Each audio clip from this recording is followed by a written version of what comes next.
When stepping into a new country, students face difficulties. The weight of cultural differences can shape their educational journey in profound ways, from struggling with the language barrier to grappling with identity conflicts. Hello, good morning. My name is Maria Calero, and today I'm going to be talking about the struggles with immigration. My research question is, how do the cultural differences of immigrant students impact their experiences with education in the U.S.?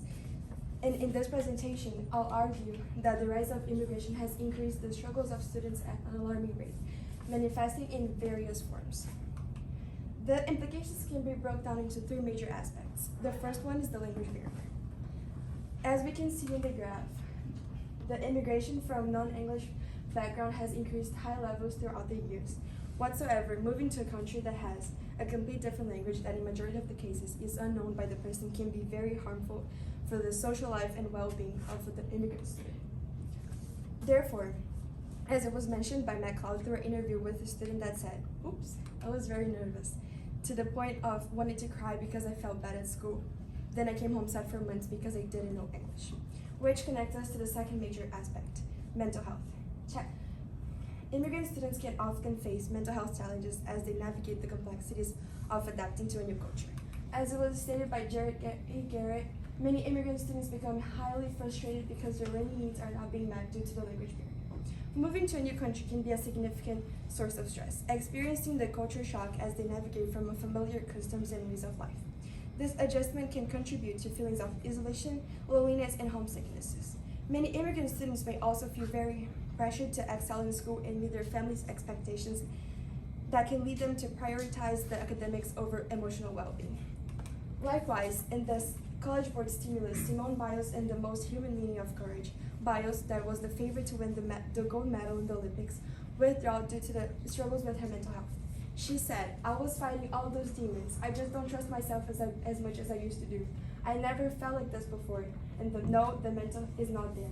Brings a perspective to especially kids that is completely normal to struggle with mental health, and that is very important to talk about it and ask for help.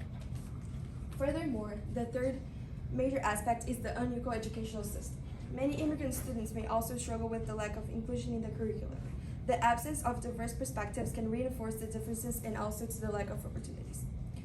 Chuzu Yin mentioned, because not all immigrant students may have been included in national tests, the limited national data on performance, like the SAT of both native and foreign-born immigrant students, makes it difficult to articulate how well they perform. As a consequence, students not being included in standardized tests could cause immigrant students have a limited access to academic opportunities, since their scores help to access academic programs and colleges that may require a test score. The absence of tests could also impact our opportunities of classes that could help assessing students' performances.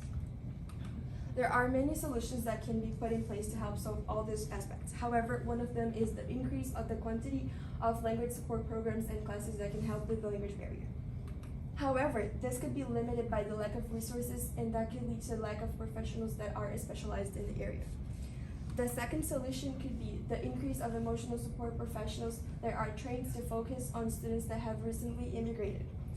This could also be limited by the lack of teachers and counselors that speak different languages and the students feeling ashamed and nervous to ask for help.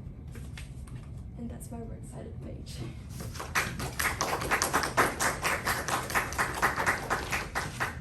Okay, how valid and reliable were the sources that you used, and how do you know they were? My sources were very reliable because I got them from, they were all peer-reviewed academic journals and interviews.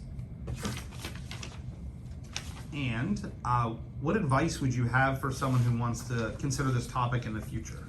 I would tell them to search more about how schools handled the pressure of immigrant students immigrating all over, and how they could fix the problems and how they could support them through the learning the language and also struggling with mental health.